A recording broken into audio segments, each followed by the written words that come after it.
Saudara-saudara, kita kembali membaca 1 Yohanes pasal 1 dari ayat 1 sampai ayat keempat. 1 Yohanes pasal pertama ayat 1 sampai dengan ayat yang keempat. Kita membaca bersama-sama seluruhnya dengan suara yang terdengar. Semua membaca. Apa yang telah ada sejak semula, yang telah kami dengar, yang telah kami lihat dengan mata kami, yang telah kami saksikan, dan yang telah kami raba dengan tangan kami tentang firman hidup. Itulah yang kami tuliskan kepada kamu. Hidup itu telah dinyatakan dan kami telah melihatnya, dan sekarang kami bersaksi dan memberitakan kepada kamu tentang hidup kekal yang ada bersama-sama dengan Bapa, dan yang telah dinyatakan kepada kami. Apa yang telah kami lihat dan yang telah kami dengar itu kami beritakan kepada kamu juga, supaya kamu pun beroleh persekutuan dengan kami. Dan persekutuan kami adalah persekutuan dengan Bapa dan dengan anaknya Yesus Kristus. Dan semuanya ini kami tuliskan kepada kamu, supaya sukacita kami menjadi sempurna. Ada terjemahan lain, supaya sukacita kamu boleh menjadi sempurna.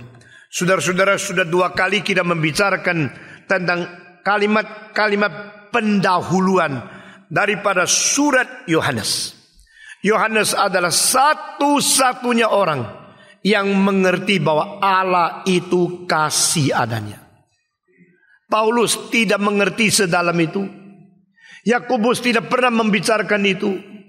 Dan Petrus pun tidak pernah mengucapkan kalimat itu. Apalagi murid-murid yang lain.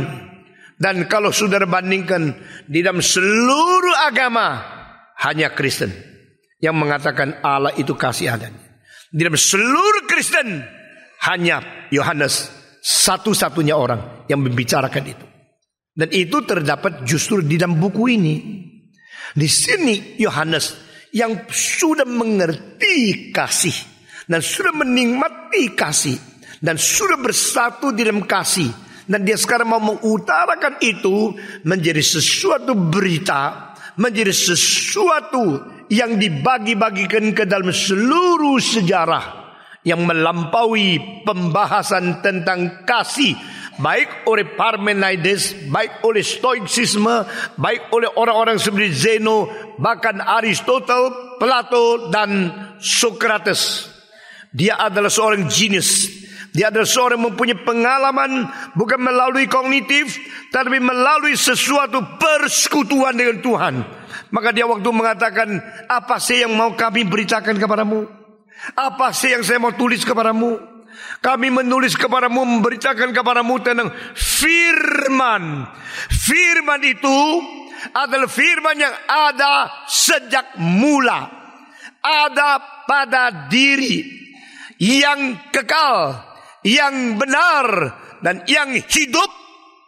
Nah, ini yang tidak ada di dalam semua filsafat. Semua filsafat itu hanya satu hasil pergumulan pemikir-pemikir yang luar biasa. Tetapi mereka menulis sesuatu hanya berada di batasan kemampuan mereka sebagai manusia yang dicipta. Limited, created, and polluted.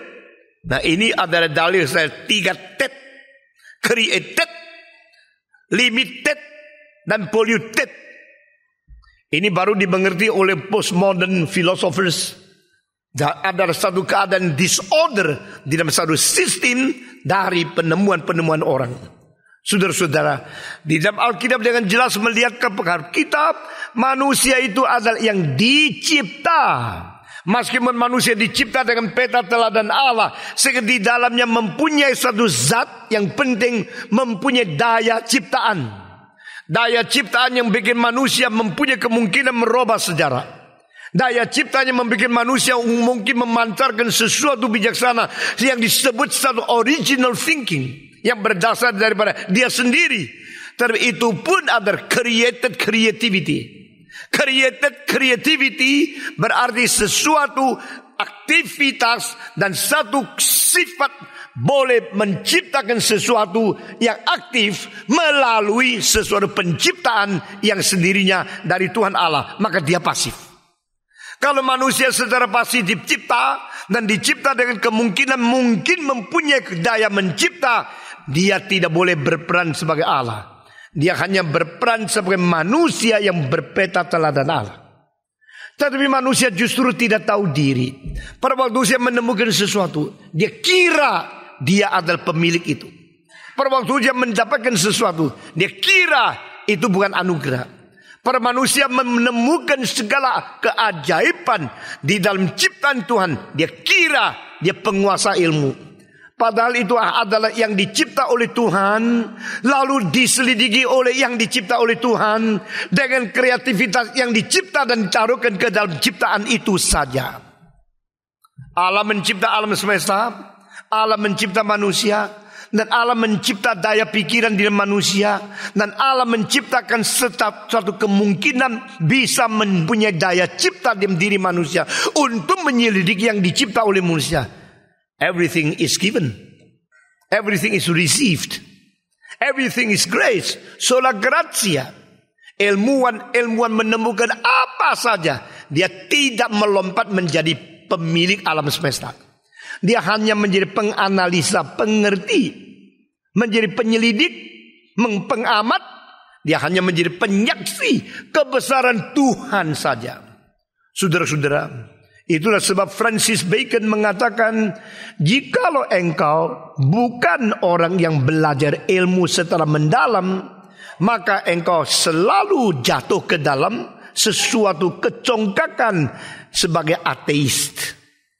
Tetapi engkau didorong oleh ilmu, didorong oleh pengetahuan, didorong oleh sains, akhirnya engkau terpaksa mengaku itu adalah karya Tuhan. Saudara-saudara sekalian, di dalam dunia yang kita lihat ini, seluruhnya dicipta oleh Tuhan. Kita mau tahu apa sih yang di dalam. Maka ahli fisika, ahli kimia, ahli biologi, ahli geologis, semua itu berusaha untuk menemukan apa yang menjadi kebenaran-kebenaran yang tersimpan di dalam alam. Sebagai orang Kristen Reform, kita percaya all truth is God's truth. Segala kebenaran itu adalah kebenarannya Tuhan. Segala kebenaran itu tidak mungkin bertentangan satu dengan lain. Kebenaran kalau bertentangan dengan kebenaran itu tidak benar. Karena yang interpretasi tidak benar, atau yang dimengerti itu tidak benar, sehingga akhirnya menjadi pertentangan yang tidak perlu. Karena kebenaran di dalam astronomi, di dalam biologi, di dalam geologi, di dalam fisiologi, di dalam patologi, di dalam segala sesuatu, itu adalah kebenaran-kebenaran yang dicipta oleh Allah yang esa. Maka diam diri Allah tidak ada pertentangan antara diri dengan sendiri. Diam diri Allah tidak ada self-conflict factors. Itu sebab yang dicipta mengandung kebenaran yang berasal daripada sumber kebenaran. Maka kebenaran-kebenaran yang dicipta itu tidak mungkin mempunyai pertentangan satu dengan lain. Dan di dalam keharmonisan seluruh sistem alam semesta, kita menemukan ini ada sumbernya. Dan sumber segala kebenaran di dalam segala bidang itu hanya satu. Itu yang mau dikatakan oleh Yohanes. Ini seperti ayat-ayat biasa ya, yang kuberitakan kepada kamu, firman. Firman itu logos. Akhirnya waktu kita menemukan di dalam yang dicipta, kita menemukan logi. Menemukan logi melalui sistem logika. Logika menemukan logos, mendapatkan logi. Apa artinya?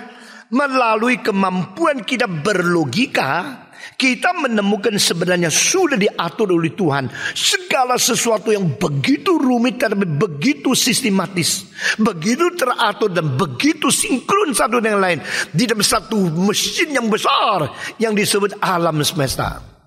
Kemarin di master kelas saya mengutip kalimat dari Plato. Plato mengatakan yang besar, yang kecil, yang kecil, yang kecil, yang kecil, yang besar, yang besar, yang besar. Yang besar sama yang besar ada hubungannya. Yang besar sama yang kecil ada hubungannya. Yang kecil sama yang kecil ada hubungannya. Yang kecil sama yang besar ada hubungannya. Keempat relasi ini membuat sesuatu mekanisme, membuat sesuatu organ, membuat sesuatu hidup, membuat sesuatu entitas itu bekerja secara sinkron dan harmonis. Nah, saya ambil contoh saja. Di dalam mesin mobilmu itu ada piston, ada skrup, ada kruk as, ada pok kopling, ada rantai, ada dinamo, ada tempat untuk mengisi freon AC, ada pipa. Tidak ada satu yang sama lain tidak ada hubungannya. Semua itu ada hubungan-hubungan yang langsung atau yang tidak langsung. Jadi pada waktu piston itu naik turun, bukan karena piston itu naik turun baru mobil bisa jalan. Tapi sebelum piston naik turun itu ada sesuatu busi yang mengeluarkan api yang membuat pemuaian terjadi, sehingga kekuatan daripada sesuatu angin yang sudah menjadi lebih dari ratusan kali besarnya tidak ada tempat pergi, harus mendorong sehingga piston itu mulai jalan. Tapi piston itu kalau sudah jalan, kruk as itu jalan, maka mengakibatkan sesuatu spark daripada busi melalui platinum yang berapi, bikin lagi piston itu harus didorong lagi. Dan demikian sirkulasi jalan, akhirnya semua itu kait menjadi satu. Maka Plato mengatakan barang siapa yang bisa mengatur yang besar dengan besar, yang besar dengan kecil, yang kecil dengan kecil, kecil dengan besar, dan seluruhnya menjadi sinkron, orang itu saya akan ikut di belakang kakinya sampai mati. Who can do that? Ini kalimat bukan kalimat biasa. Saudara-saudara, Plato melihat ada sesuatu kemungkinan orang itu sinkron, dia mengerti segala sesuatu, yang besar, yang kecil, yang kecil, dan kecil, yang kecil, dan besar, yang besar, dan besar. Itu seluruhnya sinkron menjadi satu keharmonisan, sesuatu yang akhirnya memberi kepada sesuatu tujuan yang tertentu. Nah, ini sebenarnya alam semesta siapa yang menguasai? Siapa yang bisa menjadikan yang besar dan besar, besar dan kecil, kecil dan kecil, kecil dan besar semua sinkron, kecuali Sang Pencipta itu sendiri. Berapa minggu ini saya di Taipei selalu menginjili kalau saya naik taksi. You percaya siapa? Saya percaya Kong Beng. Siapa? Percaya Kongcu, percaya Kuan Kong. Saya bilang bagaimana ya kok orang Tionghoa ada Tuhannya Tionghoa, India ada Tuhannya India, lalu orang Papua ada Tuhannya Papua. Itu semua Tuhan itu banyak sekali, mereka sebenarnya saling mengenal enggak? Allahnya India sama Allahnya Papua itu pernah ikut persekutuan enggak? Alam semesta begitu besar, yang menciptakan itu hanya satu. Di Papua kamu harus menghirup oksigen. Di Eropa kamu tidak menghirup nitrogen. Di Amerika engkau mengeluarkan CO2, engkau sampai di itu Australia tetap keluarkan CO2. Lalu pohon di Amerika, pohon di Papua, pohon di Siberia sama, mereka menerima CO2 untuk kembalikan O2 kepada kamu. Yang atur yang besar, yang kecil, yang kecil, yang besar dan besar, kecil, seluruhnya sinkron. Itu siapa itu? There must be only one God, who is the source of all truth.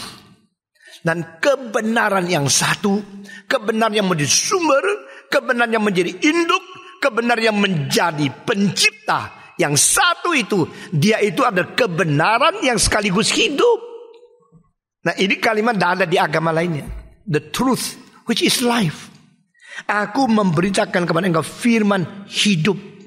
Kebenaran itu adalah firman. Dan firman itu adalah firman yang memberi hidup. Yang memberi hidup itu sendiri itu harus hidup.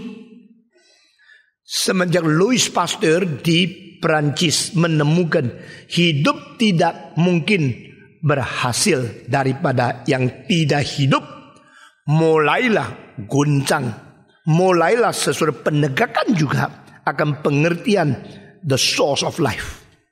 Saudara-saudara, waktu Louis Pasteur memakai tiup untuk divakumkan lalu diberikan suhu sampai akhirnya begitu panas dan tidak mungkin ada bakteri apapun berada di dalam. Sesudah itu seluruhnya tidak ada sesuatu campuran udara dari luar ke dalam, lalu sesuatu liquid yang taruh di dalam ditaruh terus, akhirnya tidak pernah menjadi perubahan karena di dalamnya tidak ada hidup, sudah mati semua.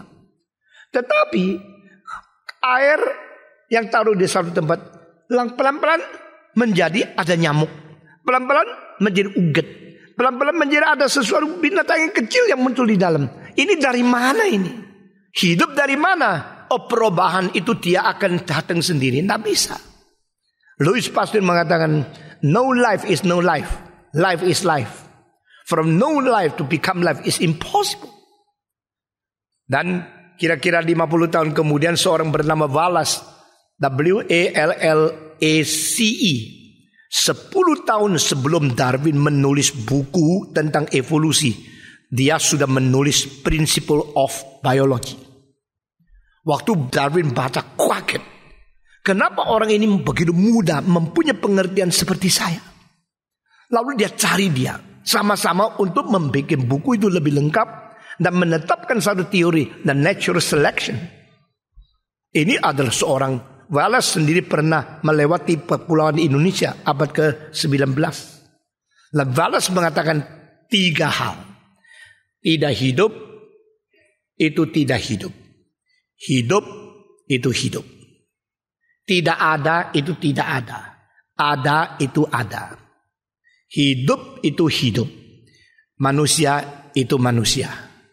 Jadi between non-existent and existence, there is a gap. Between existence and life, there's another gap. Between lives and human being, there is a third gap. No one can make bridge to join these 3 gaps. To fill these 3 gaps. Tidak ada satu orang pun bisa membuat jembatan untuk tengah-tengah tidak ada menjadi ada di jembatani. Ada menjadi hidup di jembatani. Hidup menjadi manusia di jembatani. Di dalam 3 kalimat ini sudah mengandung sesuatu pandangan negatif untuk kemungkinan evolusi.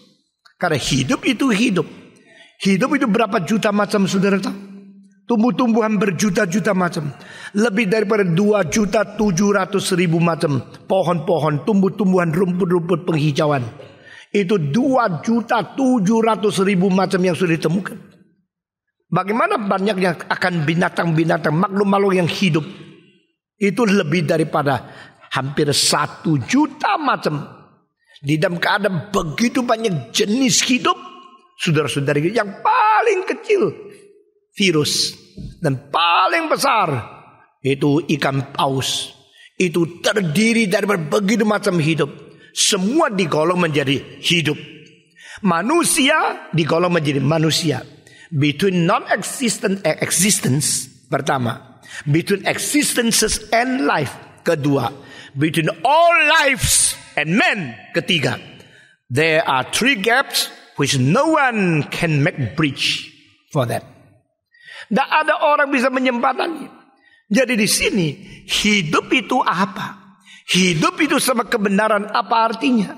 Kebenaran itu kebenaran yang bagaimana?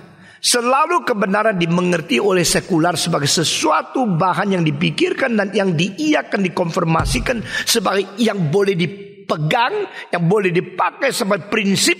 Itu adalah semacam pengertian kognitif saja. Di situ kelemahan semua pendidikan. Pendidikan menjadikan guru penyalur pengetahuan. Jadi guru yang mengetahui lebih banyak kasih tahu sama murid, supaya murid yang tidak tahu menjadi tahu. Itu namanya kebenaran. Tapi di Alkitab lain. Kebenaran bukan penyaluran pengetahuan. Kebenaran bukan teori-teori yang dispekulasikan. Kebenaran bukan sesuatu penemuan melalui imajinasi. Kebenaran bukan sesuatu catatan mengenai sesuatu pengamatan daripada fenomena-fenomena di dalam alam semesta. Kebenaran itu adalah firman yang hidup, the word of life. Inilah Kristen. Jikalau sekolah teologi hanya menyalurkan pengetahuan, tetapi tidak ada hidup dan tidak memberikan hidup, sudah mendapatkan gelar doktor teologi, tetap tidak akan mengabarkan Injil. Saudara sekalian, Di sini katakan kami menyalurkan hidup ini. Kami memberikan kebenaran firman hidup itu kepada kamu. Supaya dua hal. Kamu bersekutu. Supaya kamu bersukacita. Jadi menikmati hidup itu melalui mengerti kebenaran. Mengerti kebenaran melalui persekutuan. Dan menikmati persekutuan mendapatkan sukacita. Ini satu kaitan sekulasi yang luar biasa.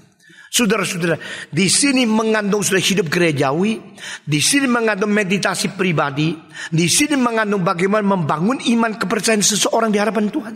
Di sini mengandung caranya bagaimana mengabarkan Injil. Semua yang penting-penting ada di ayat yang begitu sederhana.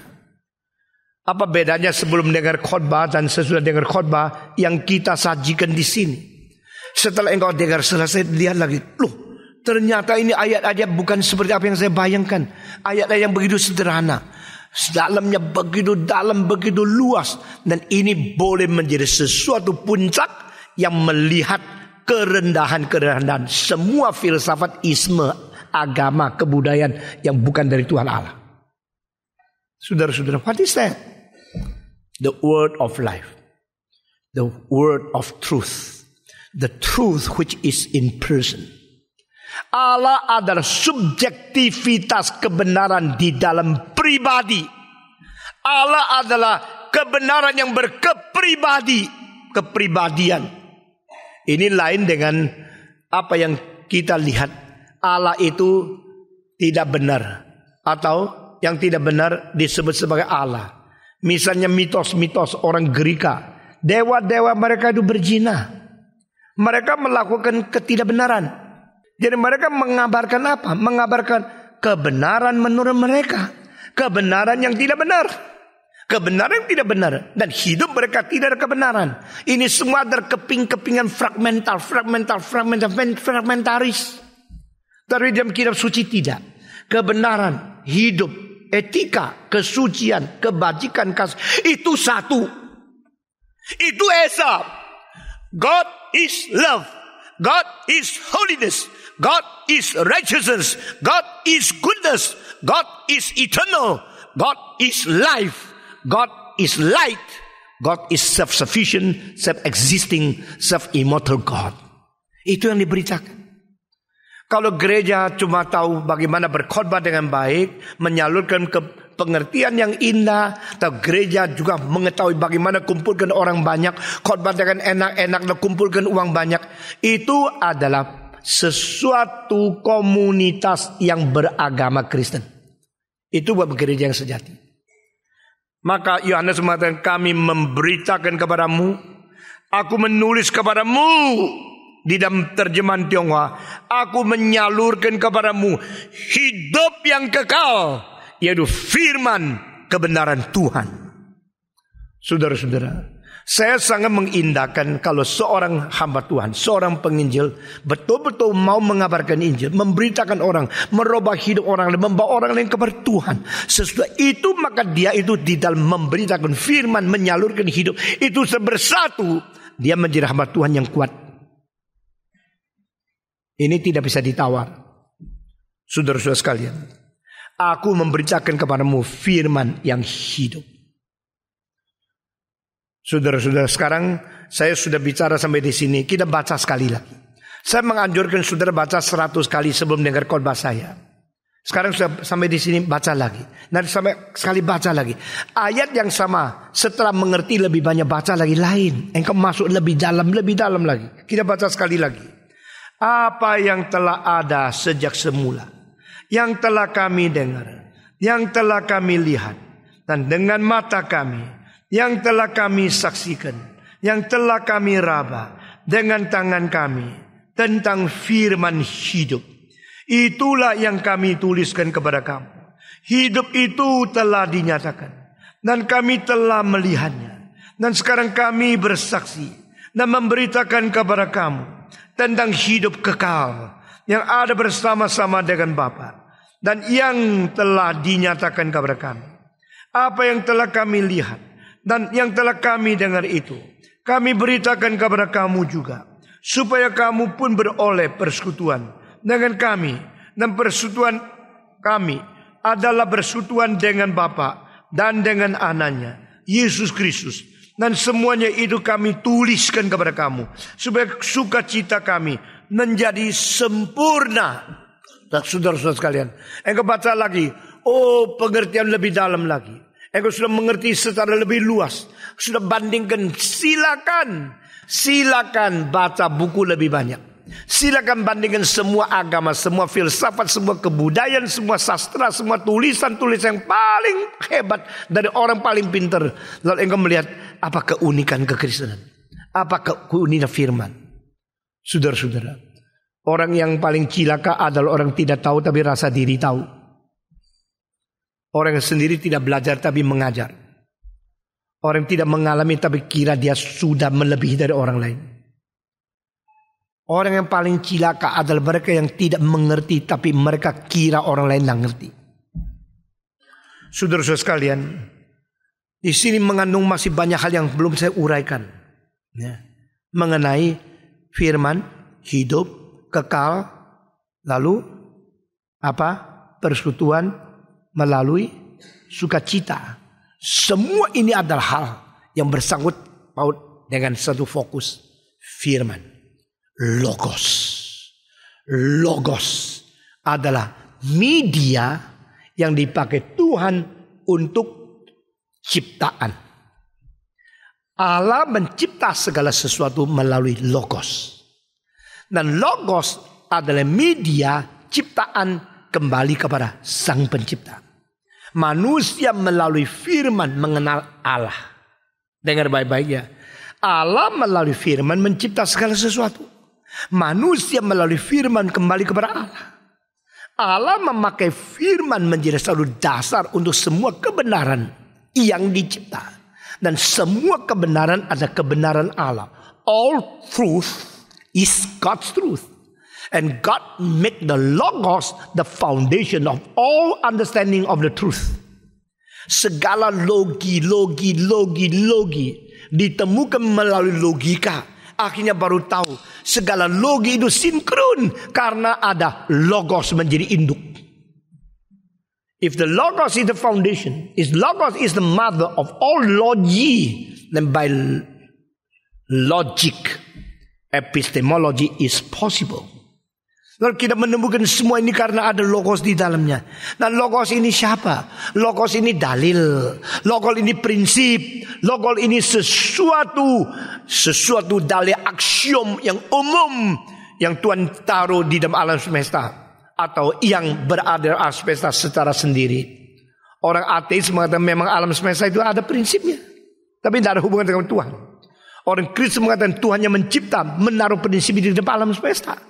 Jadi di sini satu sistem terbuka kepada dunia yang sana, ada sistem tertutup hanya bersandar kepada diri. Dua jalan ini. Saudara-saudara, dari kalimat pertama pengakuan iman rasuli sudah menyodorkan satu sistem terbuka.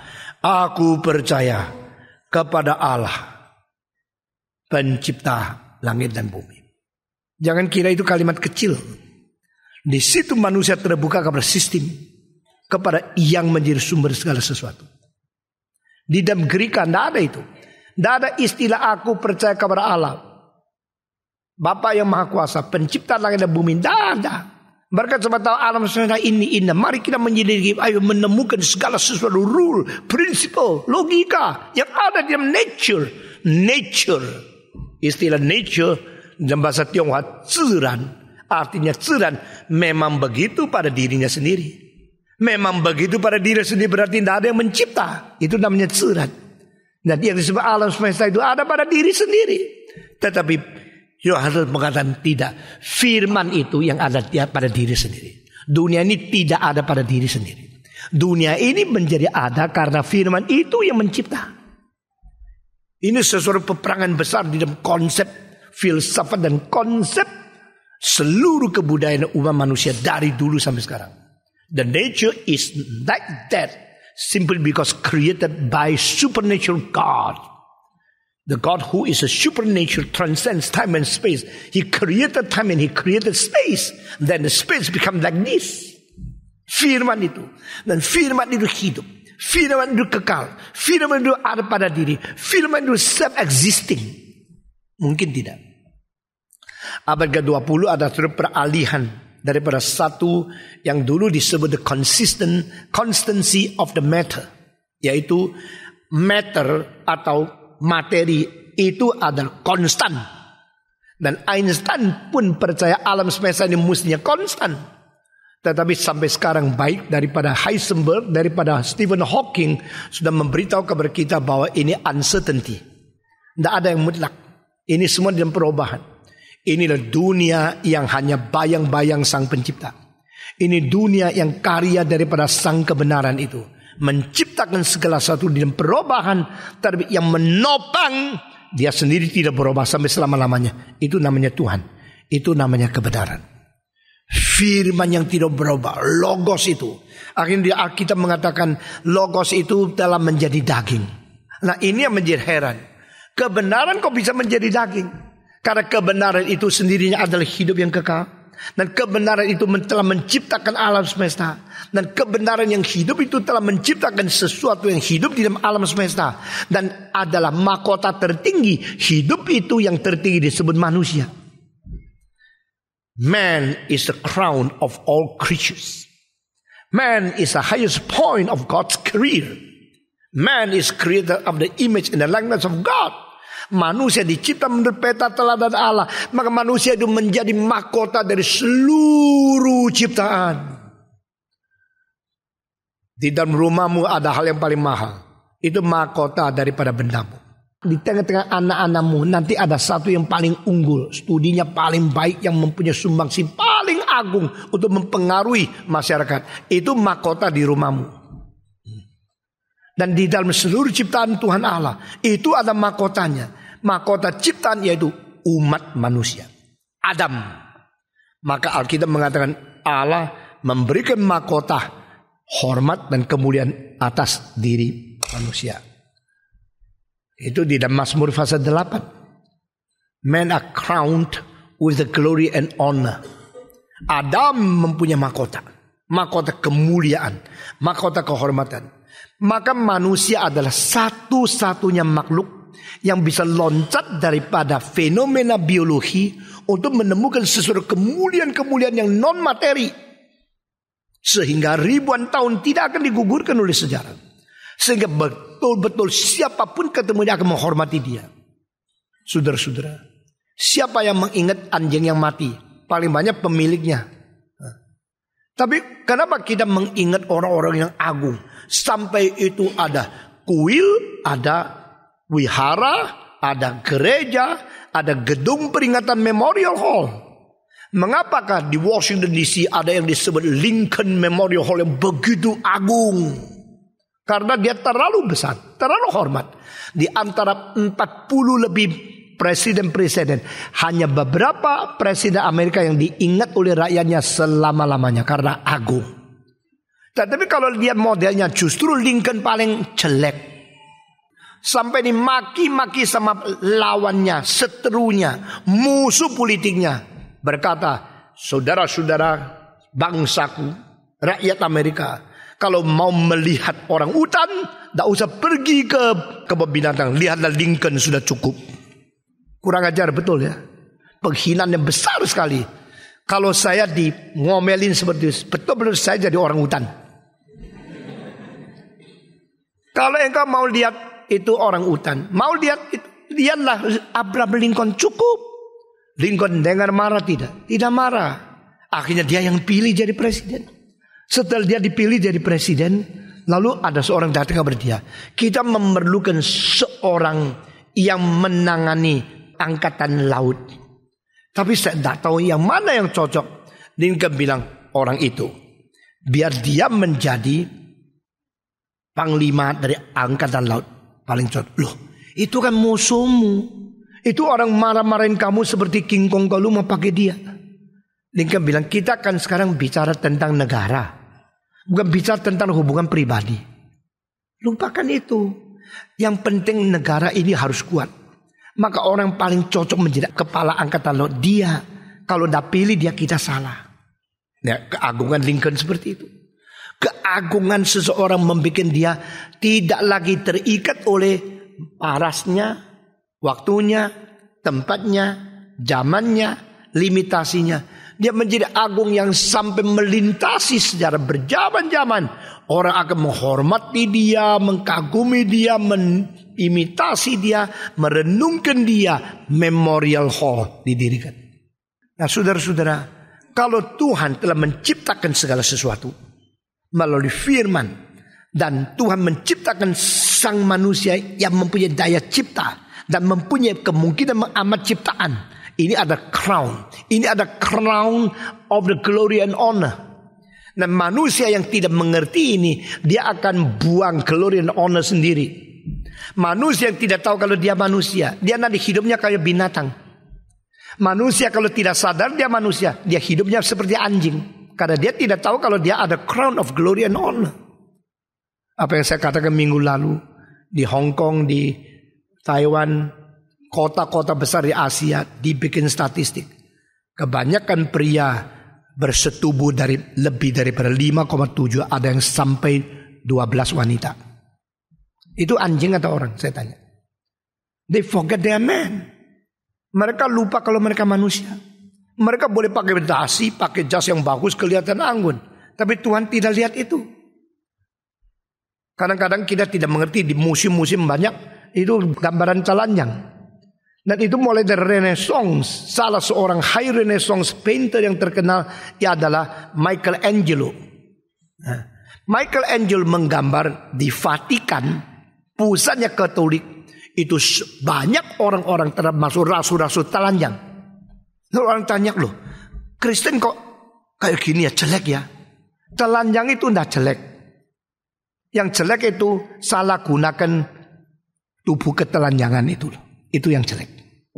Telanjang kalau jelek itu mencela Tuhan. Karena Tuhan membuat manusia pertama-tama itu semua telanjang.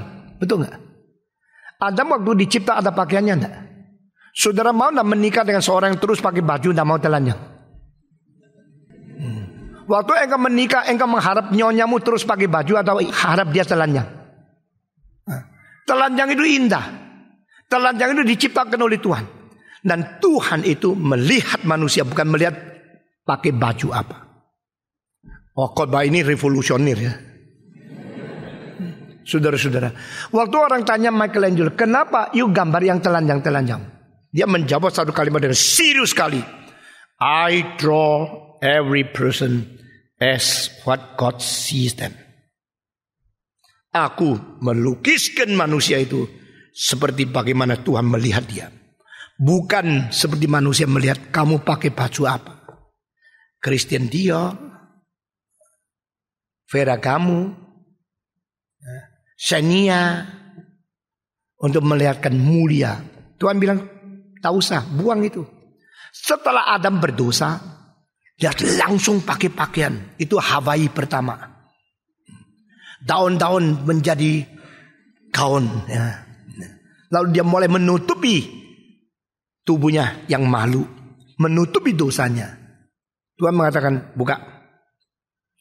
Telanjang. Aku sediakan pakaian kulit untuk kamu. Inilah keselamatan. Bukan cara engkau menutup dosamu sendiri. Sekarang telanjang dulu. Kalau dia tidak buka, bagaimana bisa pakai pakaian yang baru daripada Tuhan? Tuhan tidak mau engkau menutupi dirimu dengan caramu, dengan kebudayaan, dengan agamu. 250 tahun yang lalu, orang Prancis mengatakan, banyak pendeta menyimpan dosa di belakang jubahnya. Kalimat itu saya kagum. Menyimpan kepalsuan-kepalsuan di belakang jubah yang bagus, beragama. Saya orang suci. Yang bikin kamu suci bukan jubah. Yang bikin kamu pintar bukan gelar.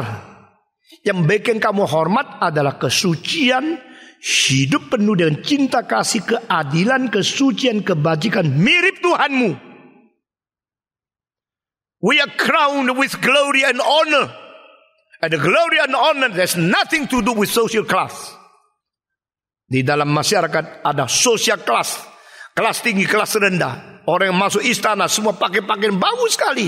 Tapi Tuhan tidak lihat itu. Tuhan lihat malamnya kamu berzina sama siapa? Tuhan lihat kamu waktu diberikan tubuh yang begitu indah, engkau salah gunakan kemana? Saudara-saudara sekalian, ini pikiran-pikiran lain sekali dengan kebudayaan yang sudah mencemar pikiran kita. Lalu kita kira kita berkebudayaan. Saudara-saudara sekalian. Dan Tuhan mengatakan, aku akan memberikan hidup kepada engkau. Hidup melalui kebenaran. Hidup yang kekal. Hidup yang tidak layu. Hidup yang bisa bersekutu dengan Tuhan, bukan dengan pelacur. Hidup yang bisa bersekutu. Maka Yohanes mengatakan, aku memberikan firman ini kepada kamu supaya kamu bersekutu dengan kami. Dan tahu tidak, kami bersekutu dengan Allah dan anaknya. Kami adalah yang bersekutu dengan Allah, yang bersekutu dengan anaknya. Nah, sebelum masuk ke dalam bidang itu, saya membicarakan apa yang saya janjikan dari minggu pertama. Firman ini di dalam interpretasi dan pendekatan seluruh golongan-golongan yang besar dan pokok di seluruh kekristenan ada perbedaannya. Di dalam Katolik, firman itu apa? Bagaimana mengerti firman? Di dalam Lutheran, firman itu apa? Bagaimana mengerti firman? Di dalam Reform, firman itu apa? Bagaimana mendekati firman? Di dalam Evangelical, firman itu apa? Bagaimana mendekati firman? Saudara-saudara, setiap sistem itu ada asal usulnya. Setiap golongan dan setiap school of thought ada sumbernya. Dan menyelidiki sejarah, mengetahui sumbernya kenapa menjadi begini. Misalnya kita menamakan diri Reform. Reform mulai kapan? Mengapa Reform? Dan mengapa kita ikut-ikut Reform? Apakah kita diterima uang banyak dari gereja Reform dari Barat? Saudara-saudara, saya tidak pernah terima Rp1, $1 dari gereja Reform Amerika. Kita tidak ada hubungan dengan keuangan Reform. Kita menjadi Reform bukan karena kita mau terima uang Reform. Kita Reform bukan karena kita cabangnya Reform. Tidak ada orang Reform yang bikin Reform di Indonesia. Karena kita sadar inilah iman kepercayaan yang benar, maka kita akan pegang kepada iman kepercayaan seperti ini. Saudara-saudara, mengapa ada gereja Baptis? Mengapa ada gereja Brethren? Mengapa gereja Anglikan? Itu semua ada sumbernya. Tetapi golongan berbeda. Itu soal kecil. Yang penting firman di dalamnya itu benar atau tidak. Saya tidak bisa menerima kalau engkau berani pasang gereja di tokomu, lalu saya menganggap engkau saudara. Saya mau cari apa yang kau korbankan. Kau berani pasang gereja. Banyak orang ini gagal, itu gagal, lalu gereja. Jual banda laku, jual mobil rugi, lalu sewa satu tempat, terus kumpulin orang, panggil pendeta, kasih amplop, terus khotbahnya itu banyak orang dengar karena dia pintar undang pengkhotbah yang baik. Sesudah pengkhotbah yang baik menarik banyak orang lain, persembahnya sebagian dikasihkan pendeta, yang lain masuk kantong sendiri. Itu bukan gereja, itu perdagangan toko Kristen. Itu ambisi pribadi. Lalu daftar di dalam kantor agama, ketua sinode dia, bendahara nyonyanya. Itu gereja apa itu? Lalu engkau di situ, waduh senang sekali karena nyanyinya senang, kasih persembahan. Kamu berbagian di dalam dosa dia. Kamu ikut memelihara perampok-perampok rohani yang sebenarnya tidak rohani. Kalau mendengarkan, mengisi hatimu dengan hal kebenaran yang tidak benar, lalu akhirnya membuntukan hatimu untuk menerima kebenaran. Nah, mereka akan menyerang dan mereka akan tidak menerima semua yang memberitakan yang benar. Karena mereka menganggap conflict of interest sudah terjadi dalam hidup mereka. Gereja semacam demikian makin besar makin malu. Karena mereka mengumpulkan lebih banyak orang untuk membuntu telinga mereka mendengar firman yang benar. Saudara, ini serius. Saya bukan main-main. Saya harus bertanggung jawab di hadapan Tuhan semua kalimat yang saya katakan di atas mimbar ini.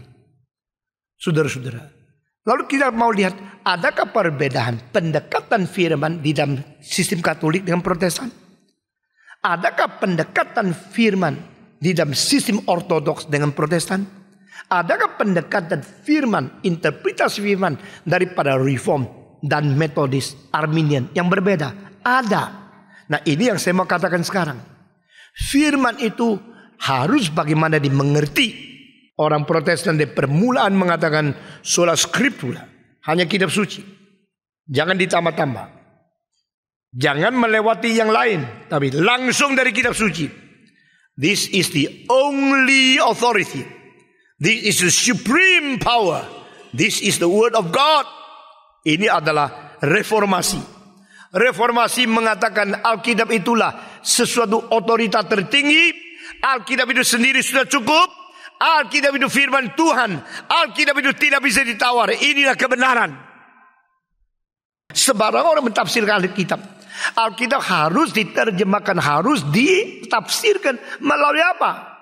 Maka otoritas itu ada satu orang yang mewakili. Orang itu namanya Paus. Pope is the authority to represent Christ. Paus adalah otoritas Kristus. Paus adalah wakil Kristus secara pribadi di dalam dunia. Ini kepercayaan common daripada orang Katolik. Lalu bagaimana mengenal Alkitab? Mengenal Alkitab melalui kunci, yaitu hasil tradisi daripada konsili-konsili yang tertumpuk. Di situ mengerti Alkitab. Saudara-saudara, satu degree yang terakhir yang paling penting yang diberikan di dalam sejarah adalah tahun 1953. Tahun 1953 itu menetapkan satu hal, yaitu Maria naik ke surga dengan tubuhnya yang langsung diangkat. Apakah Lukas mengatakan begini? Lukas mengatakan ibu dari Tuhanku, bukan ibu dari Allah. Ya, Theotokos. Ibu dari Tuhanku. Keluar dari mulut siapa? Keluar dari mulut seorang yang namanya siapa? Elizabeth. Elizabeth menikah sama Zakaria. Itu seorang imam. Lalu dia tidak melahirkan anak. Sampai satu hari dia sudah tua, sudah tidak lagi haid. Dan Tuhan memberikan anak kepada dia. Dia hamil. Lalu suaminya tidak percaya. Tidak percaya, terus didenda, dihukum sama Tuhan. Dia menjadi bisu, tidak bisa bicara. Dan dia hamil 6 bulan sebelum Maria hamil. Maria hamil pada waktu dia belum nikah. Dia masih bersih, masih perawan.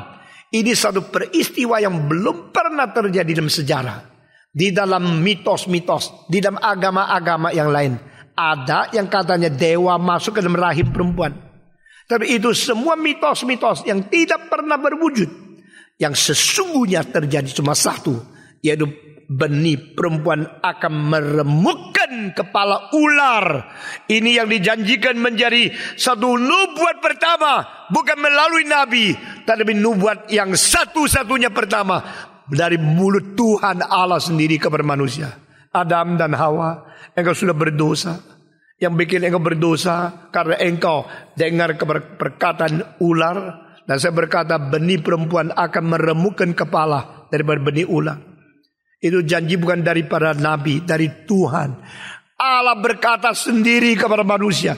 Ini satu janji keselamatan akan datang. Saudara-saudara. Lalu akhirnya Roh Kudus menaungi Maria. Maria melahirkan Yesus Kristus sebagai seorang anak darah.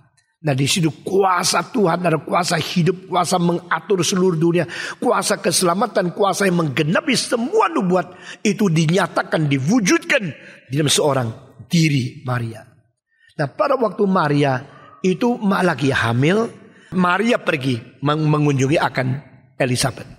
Waktu Maria pergi mengunjungi Elizabeth, lalu Elizabeth mengatakan satu kalimat, "The mother of my Lord comes here." Ibu dari Tuhanku datang ke sini. Maka bayi di dalam rahimku itu berloncat-loncat. Nah, ini suatu kejadian yang membuktikan apa? Membuktikan satu kalimat di Alkitab. Yohanes dipenuhi Roh Kudus semenjak di dalam rahim ibunya. Nah, ini kalimat luar biasa. Yesus pernah berkata, lihatlah siapa paling besar. Yang dilahirkan oleh anak perempuan. Tak ada yang lebih besar daripada Yohanes Pembaptis. Nah, kalimat ini apakah berarti Yohanes Pembaptis lebih besar daripada Ayub, lebih besar daripada Yesaya, lebih besar dari Yeremia, lebih besar daripada semua nabi, lebih besar dari Daniel? Siapa Yohanes Pembaptis? Yesus yang mengkonfirmasikan. Semua yang dilahirkan oleh anak perempuan, semua yang dilahirkan oleh wanita, tidak ada satu yang waktu dibesarkan, dibangkitkan lebih besar daripada Yohanes Pembaptis. Kenapa? Selalu satu sebab. Saya akan menyebut banyak sebab, tapi hari ini cuma satu. Dia sudah dipenuhi Roh Kudus semenjak di dalam rahim ibunya. When he was conceived, when he was in the womb of his mother, Holy Spirit filled him. Roh Kudus memenuhi seseorang tak pernah pada waktu di rahim ibu, kecuali Yohanes Pembaptis. Nah, ini adalah orang yang besar luar biasa. Ini sesuatu berkat karunia Tuhan urapi dia pada waktu di dalam rahim ibu. Nah, itulah sebabnya Yohanes Pembaptis itu loncat pada waktu Maria datang mencari ibunya.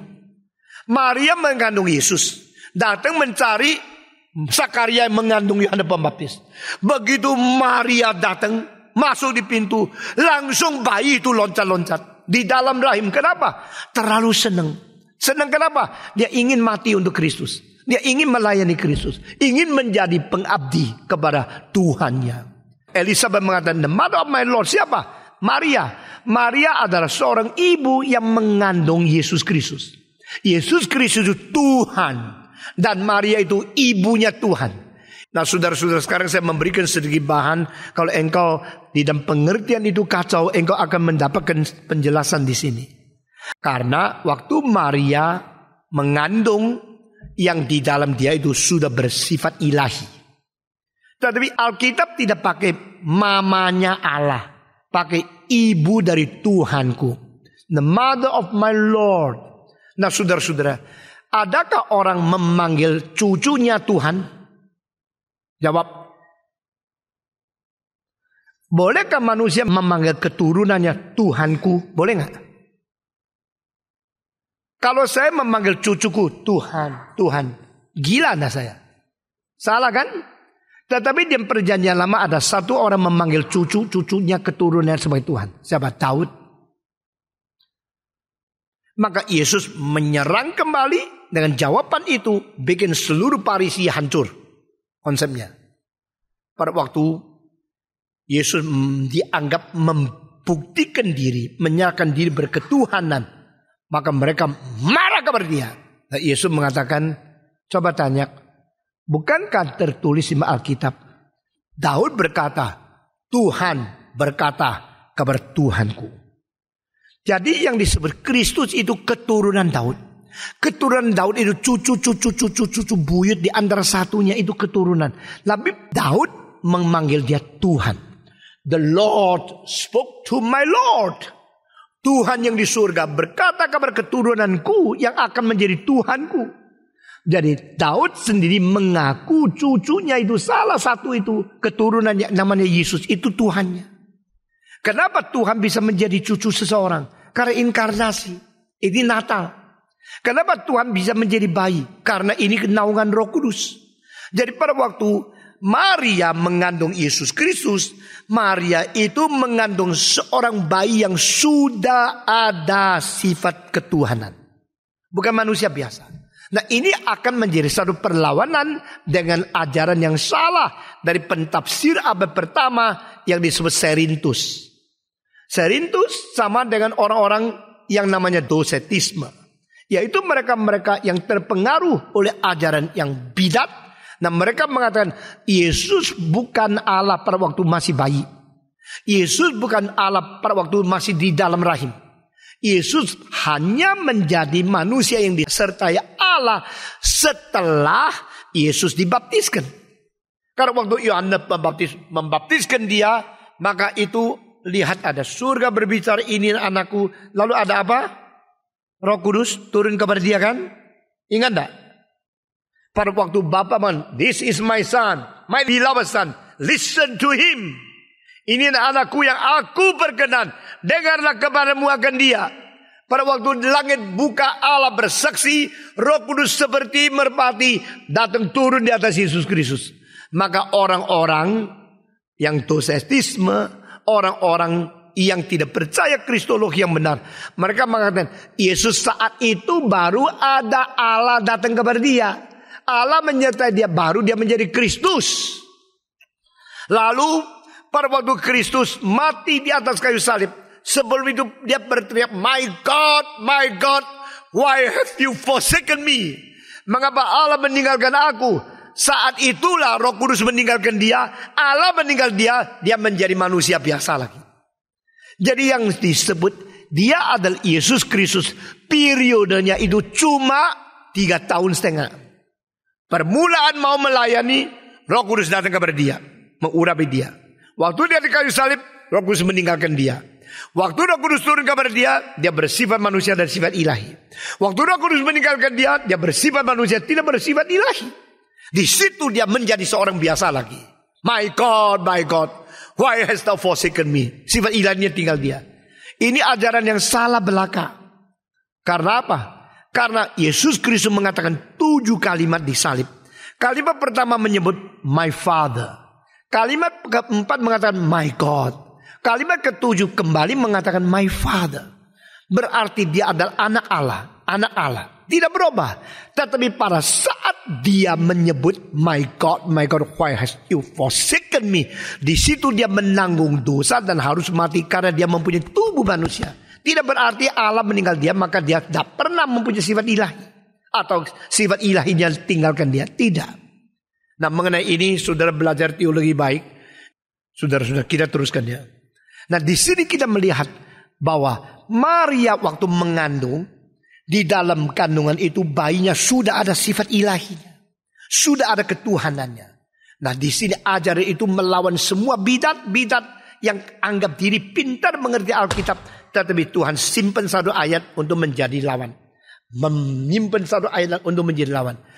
Itu bersifat ketuhanan di rahim. Tidak berarti Maria melahirkan Allah. Maria itu hanya dipinjam kandungannya sehingga Tuhan berada di dalam. Dia bukan ibunya Allah. Dia adalah ibunya manusia yang namanya Yesus. Tapi yang namanya Yesus sedang di dalam rahim sudah ada sifat ilahinya. Dan itu bukan hasil manusia melahirkan Allah. Itu adalah sesuatu peristiwa Allah meminjam rahim manusia. Nah, di sini semua yang diturunkan kepada kita di konsili itu akibatnya menjadikan kekacauan yang tidak bisa koreksi. Karena konsili tidak mungkin salah. Paus tidak mungkin salah. Maka waktu reformasi salah satu jalan yang paling betul dan satu-satunya yang tidak ada duanya, sola scriptura, kembali kepada Alkitab. Kembali kepada Alkitab dan biar Alkitab berbicara. Di situ reformasi didirikan. Saudara-saudara, Yohanes mengatakan, aku memberitakan firman itu kepadamu. Firman yang ada pada diri. Firman yang dari semula. Firman yang hidup. Firman yang kekal. Firman yang mengakibatkan engkau dapat hidup itu boleh bersekutu. Agama Yahudi mengerti Alkitab melalui apa? Melalui Talmud. Harus melalui Talmud. Dari Talmud baru engkau dapat kunci untuk menjelaskan perjanjian lama. Yang di luar Talmud tidak ada pengertian. Akhirnya Alkitab digabungkan dengan kunci itu. Sehingga tidak ada penemuan yang sesungguhnya daripada aslinya makna Tuhan. Memberikan firman kepada manusia. Ini persamaan. Kita lihat Ortodoks. Ortodoks itu mulai dari abad ke-11. Kalau saya tidak ingat salah 1033. Itu melalui satu perpecahan pikiran. Sehingga gereja Kristus di dunia pecah pertama kali secara besar-besaran. Itu abad ke-11. Sebelum itu bukan perpecahan, pengusiran. Pemboikotan. Penolakan daripada semua bidat-bidat seperti Apollinaris, seperti Arius, seperti Nestorius. Itu diumumkan, dikucilkan, diumumkan sebagai bidat, bukan ajaran Kristen yang sejati. Tapi mereka tidak mau mati loh. Mereka sudah diusir. Mereka bikin gereja sendiri. Mereka masih mengumpulkan massa sendiri. Lalu menurunkan sendiri.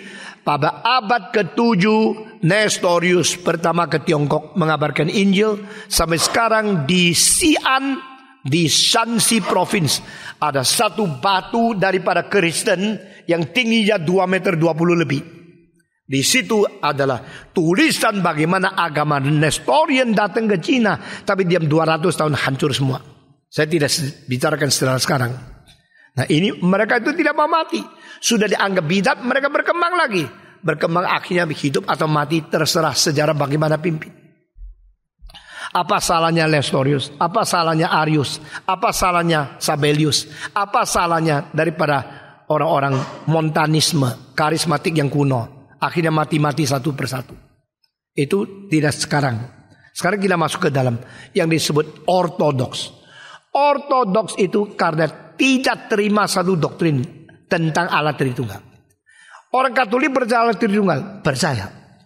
Ortodoks percaya Allah Tritunggal, percaya. Apa bedanya? Sebenarnya bedanya cuma satu istilah di dalam Latin, filioque. Filioque itu adalah mengatakan dan anak. Dan anak. Loh, artinya apa? Orang-orang Katolik di Roma mengatakan Allah melahirkan anak itu kelahiran. Tapi Allah Bapa dan Allah Anak mengeluarkan atau keluar dari Allah dan anaknya itu Roh Kudus. Jadi Roh Kudus bukan dicipta sama seperti Yesus Kristus, bukan dicipta. Yesus Kristus dilahirkan. Tetapi Roh Kudus keluar dari. Yesus dilahir dari Bapa. Only one. God begets Christ. Allah melahirkan anak. Ini dalam kekekalan, eternal generation. Tetapi Allah dan anak mengirim Roh Kudus. Ini Roh Kudus bukan dilahirkan, bukan dicipta, keluar dari Allah dan anak. Nah, itu dan anak bahasa Latinnya filioque. Nah, ini diambil dari mana? Daripada seluruh kitab suci yang dimengerti oleh Augustinus. Augustinus pada abad keempat dan abad kelima, dia menyimpulkan dan bikin satu tesis mengenai on Trinity, mengenai Allah Tritunggal. Dan di situ dia mengatakan Bapa dan Anak yang mengirim Roh Kudus. Maka Roh Kudus bukan hanya dari Bapa, Roh Kudus dari Anak. Nah, sekarang gereja kita percaya yang mana? Gereja kita percaya yang disebut gereja kita siapa? Banyak yang tidak ngerti-ngerti kok. Ikut kebaktian hanya maunya dengar khotbah yang baik, lucu-lucu, yang tidak bisa ngerti sampai mati. Ikut kebaktian patung karena kalau di sini tidak bisa ngantuk, kalau di lain tempat ngantuk. Yuk hanya ikut kebaktian supaya tidak ngantuk. Ya cari lodro juga tidak ngantuk. Tapi dengar firman, ini yang membuat bekal hidupmu, bertanggung jawab untuk menjadi saksi Kristus selama engkau hidup dan engkau akan bertemu dengan Tuhanmu. Apa yang kau percaya? Saudara-saudara sekalian, di dalam agama Katolik, Allah dan Anak yang mengirim Roh Kudus turun. Ini diterima oleh Calvin, diterima oleh Reform, diterima oleh semua Protestan.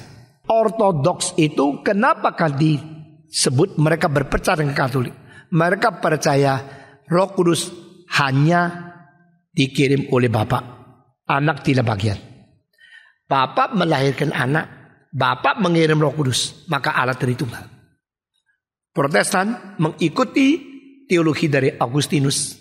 Bapa melahirkan Anak, Bapa dan Anak mengirim Roh Kudus. Bedanya cuma itu toh.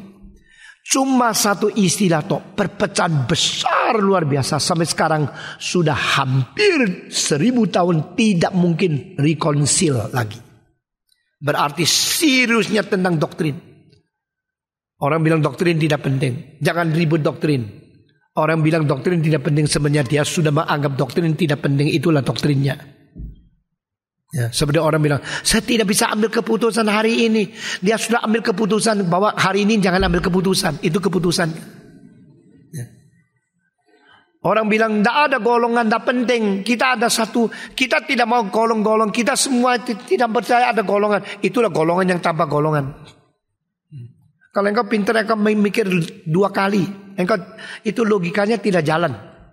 Memang Yohanes ada kelebihan luar biasa. Dia paling dekat dengan Yesus. Dia menaruh kepalanya di pangkuan Yesus. Sehingga tak ada satu kalimat yang paling kecil tidak masuk telinganya. Dan dia perhatikan semua. Dan dia sampai ikut Yesus ke salib, ke Golgota. Detik terakhir melihat bagaimana Tuhan Yesus mati. Maka Yohanes mempunyai pengertian dalam sekali. Dan Paulus kan sesudah Yesus naik ke surga baru panggil. Sehingga pengalaman pribadi yang first hand experience itu Yohanes membagikan sesuatu yang lebih. Saudara-saudara sekalian, orang ortodoks mengenal firman dengan cara pendekatan experience of mystery. Ini kedua.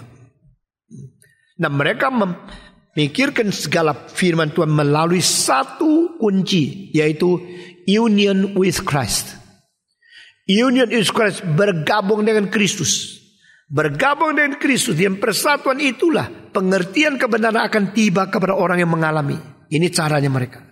Maka kalau engkau pergi ke Turki, engkau pergi ke Gerika, kalau hari Minggu tidak ada gereja Protestan, tidak ada gereja Reform, engkau masuk gereja Ortodoks. Nah, di situ engkau menemukan yang menjadi uskupnya itu atau pendetanya pakai jubah panjang, pakai topi yang besar, pakai tongkat, jalan keluar. Lalu waktu dia keluar ada anak yang membawa tempat kemenyan, yang bakar itu sesuatu di dalam, asamnya keluar. Lalu dia goyang-goyang begini.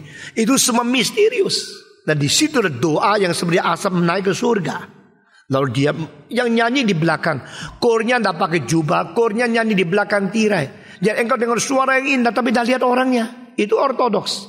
Kalau reform mendekati firman dengan apa? Dengan mempergunakan rasio setuntas mungkin, tetapi tidak menyembah rasio.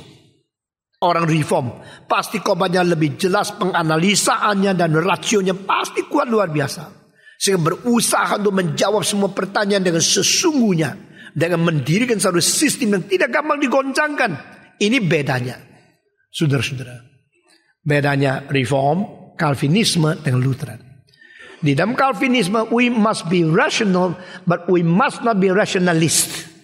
Kita bukan rasionalis. Kita tidak menyembah, tidak memperdewa rasio, tapi kita mempergunakan rasio setuntas, sesempurna, semutlak mungkin, sehingga kita pakai pikiran. Saudara-saudara, ada agama yang tidak pakai pikiran. Makinlah pakai pikiran, makin laku. Oh, apa itu? Tidak tahu. Ngerti? Oh, enggak. Kalau ngerti jadi dia bangun. Sudah bangun maka imannya hilang. Jadi dia beriman berdasarkan tidak ngerti. Reform, iman berdasarkan ngerti. Semua 1, 2, 3. Iman berdasarkan ngerti. Adakah ngerti terus imannya luntur? Ada. Yaitu pengetahuan menjadi merajalela di dalam mengerti kebenaran. Itu yang saya lawan. Jadi kita orang reform adalah orang yang mau memakai pikiran untuk mengerti kebenaran, tapi hanya pikiran kognitif, hanya ijazah daripada surat, daripada pengertian ilmu, daripada pikiran rasio. Tidak benar, tidak cukup. Maka firman hidup, firman yang beriman, firman yang bersekutu, itu semua digabung. Maka ayat ini dalamnya itu bukan main. Begitu banyak isi yang harus kita mengerti. To be a good reformed people with a reasoning power to understand the revelation of God in the Bible, and with all your conscience, all your heart, and all your life to communicate, to have a relationship with God. Itu yang benar. Lalu orang Injili bagaimana? Orang Injili seperti gereja-gereja yang biasa, independent church, ya. Itu mereka mendekati firman hanya melalui pengertian satu aspek yang agak penting tetapi agak sempit, yaitu soteriologi, yaitu keselamatan. Jadi orang Injili kadang-kadang penting kan saya diselamatkan, tidak. Saya sudah diselamatkan belum? Saya mau diselamatkan. Keselamatan Injil itu penting. Memang ini penting luar biasa. Tetapi akhirnya menjadi sesuatu pengertian firman setelah terlak. Maka Francis Schaeffer berkata di tahun 1974 di Kongres Lausanne, people from all over the world who call themselves born again Christian come to Switzerland, but they ask me, does God truly exist? Orang Kristen mengatakan diri sudah diselamatkan, sudah diperanakan pula, sudah ada kelahiran baru. Tapi pada waktu saat mereka bingung, mereka tanya, sebenarnya Tuhan Allah itu ada atau tidak? Ini satu sindiran yang luar biasa. Yaitu mereka pentingkan keselamatan, pentingkan pengampunan dosa. Tapi mereka secara rasio banyak hal tidak tahu. Nah, ini kesempitan. Penting tetapi kurang wilayah. Mengapa reform berani mengatakan ini? Karena reform mau menggarap akan sesuatu mandat kebudayaan melebihi daripada hanya mandat Injil. Kalau gereja hanya menyelamatkan orang saja, tapi tidak mendidik orang bagaimana mempengaruhi segala bidang. Di dalam politik, di dalam etika, di dalam itu kesenian, di dalam budaya sastra, di dalam moral, di dalam society, maka kita tak mungkin disebut sebagai terang dunia. Hanya menjadi orang yang diselamatkan, melarikan diri dari dunia, langsung masuk surga untuk egois. Tidak demikian. Orang Kristen selain sendiri yang diselamatkan, orang Kristen harus terjun ke dalam dunia, menjadi saksi, menjadi terang di dalam dunia politik, dunia ekonomi, dunia perdagangan, dunia sekolah. Mendirikan sekolah bukan untuk cari uang, mendirikan sekolah untuk menjadikan manusia berkarakter Kristiani. Kalau sasaran itu tidak tahu, tidak usah buka sekolah. Kalau hanya mau cari uang, dagang saja. Kalau mau dirikan gereja hanya mau cari uang, tidak usah dirikan gereja. Dirikan gereja akan mendirikan satu tubuh Kristus yang diperkenan oleh kepala gereja, yaitu Tuhan Yesus sendiri. Semua ini harus beres. Di Amerika Timur ada satu macam suku yang namanya Amish people. Mereka tidak mau pakai listrik. Mereka tidak mau cukur jenggot. Ya. Nyonya saya sering bilang, ayo jangan lupa cukur supaya bersih. Itu bagi mereka dosa cukur jenggot. Ini hal yang tidak mutlak. Mereka tidak mau pakai mobil. Sekarang pakai kereta api. Loh, kereta api kenapa boleh, mobil tidak boleh? Karena kereta api pakai kayu, mobil pakai bensin. Kayu dibikin oleh Tuhan, bensin itu ditemukan oleh manusia. Mereka tidak mau perang. Saya pergi ke tempat mereka. Saya pergi melihat komunitas mereka. Kolotnya luar biasa. Akhirnya laki-laki itu ketakutan jadi orang seperti itu seumur hidup. Lari semua keluar dari kampung-kampung itu. Akhirnya kampung itu perempuan tok tidak bisa nikah. Karena perempuan lebih taat sama perintah, lebih taat kepada tradisi itu. Nah saudara-saudara, karena apa? Karena ikatan-ikatan tertentu, salah pendekatan firman. Saudara-saudara, kembali kepada tema hari ini. Yohanes berkata, aku memberitakan firman. Firman yang benar, yang kekal, yang hidup kepada kamu. Supaya kamu bersekutu dengan Tuhan dan anaknya. Minggu depan saya harap bisa selesaikan bagian ini. Mari kita berdoa. Bapa di dalam surga, kami berterima kasih untuk segala pengajaran-pengajaran, segala rahasia-rahasia kebenaran yang begitu serius dan penting yang tersimpan di dalam Alkitab. Kami berdoa kiranya Tuhan cerahkan hati kami. Berilah terang cahaya surgawi yang masuk ke dalam hati kami dan menggugah kami, membangunkan kami, membawa kami kembali kepada jalur yang benar. Dengar doa kami Tuhan. Kami panjatkan semua ini dalam nama Yesus Kristus, penebus dan juru selamat kami yang hidup. Amin.